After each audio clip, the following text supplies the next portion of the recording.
Hello guys! Today I'm going to be showing you my painting process. So starting off with my canvas, I like to reuse old paintings that I just don't like. This one I just painted all black the whole canvas. So starting off, I like to sketch out my idea for the painting. This is really about creating like the composition and the basic details and pieces that I want to make sure that are part of the painting. So I sketch that out on my iPad, and then I take my handy dandy cutesy little projector and I plug that right into my iPad. This projector came with an HDMI cord, and then I have to use this adapter to plug it into my iPad. So just plug all the plugs in and voila, the projector is up. Get it nice and sized up to my canvas. And when I created the sketch for this painting, I specifically made it the same size as the canvas, so the dimensions and the composition are all to my liking. So getting to the tracing, I go ahead and take a script liner paintbrush, and I'm going in with white paint because it is a black canvas. When I use white canvas, then I'll use black paint to trace out the sketch. So I'm just going through. I'm not worried about perfect lines. I'm not really worried about being exact to the original sketch. Painting has truly become so much more than a pastime for me. It's truly become this creative outlet that allows me to express myself where words just cannot. I've fallen in love with a lot of the pieces that I have created, and some of them, I don't really like as much, honestly. But it's really interesting to see how other people react to my paintings. The ones that I don't like, some people really love. And I think that's a really interesting part about painting. And it reflects on life itself, how the things that we don't like about ourselves, other people may love.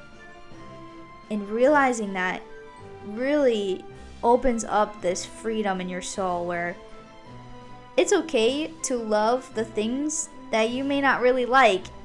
And that kind of sounds like an oxymoron, but for some reason it just makes sense.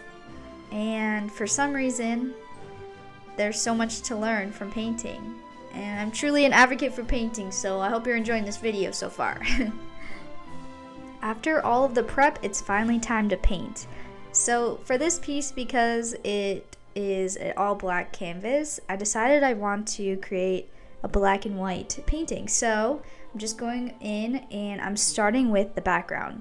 So the cool thing about this piece that I created is that the top and the bottom part are kind of, you could say, separate. So I'm working in this top section first.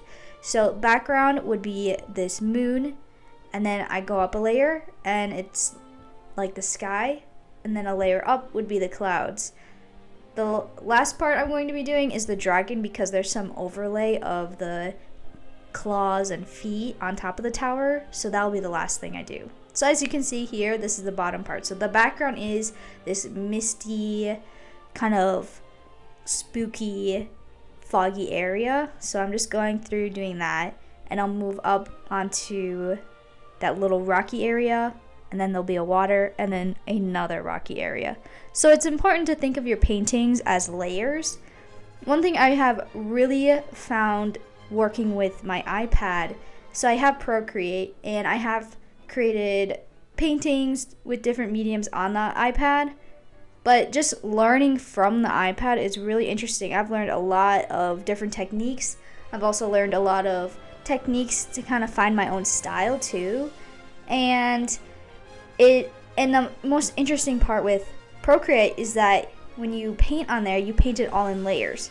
So it's kind of interesting to kind of take that mindset, you could say, of painting in layers and how to build upon that, and doing that in real life, like real tangible with the paint and the canvas and everything. So if you have been thinking about getting an iPad, I definitely would recommend playing with Procreate. It's just so beneficial, and it's really great because it's also on the go. So you can take your art anywhere, you can take your inspiration anywhere. And I also really love the tracing aspect. So let's say if you're into photography, take a picture of whatever you love and then put that right into Procreate. You could trace it out. Kind of takes away some of that, you know, it takes away some time. It makes the process go a little bit faster. It's a little bit of a shortcut for sure. And you can trace that, project that onto a canvas, trace that again, and voila, you're already, you know, into the painting process. You've got all the sizing of each part of the painting correct.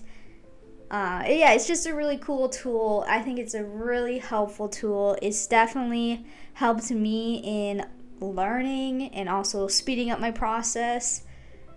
And yeah, I don't know, I'm just an iPad girly. I've been really loving creating little mini painting classes and how-to tutorial paintings, videos. I definitely want to create more. If you have any suggestions or requests, definitely comment them down below. I would love to make a little mini class for you guys. Anything you want. I've been creating a lot of different types of pieces, so don't be afraid to throw out any ideas. I'm definitely down to do it all. I do want to add in a tip that I have just learned on my own with the water, since you can see it right here. A fan brush, it will be your best friend in creating water. The textures of water, the highlights of water. I feel like water, honestly, it's definitely intimidating, but it's genuinely like probably one of the easiest kind of things to do. It's really freeing, and you really just let your hand, you let the brush do the work. So I definitely have been enjoying water. Also, my second tip that I want to say is this brush that you're seeing right now. I just purchased it like the day before I made this painting, so this is the first time I've ever used this brush. It's a script liner brush. I got it from Michael's, and I haven't really played around with different quality type of brushes, so I'll be honest, I've been going for just the cheap brushes. So this is a student grade brush, and I mean, it works great. Getting those fine details, getting really sharp details, that brush literally is amazing.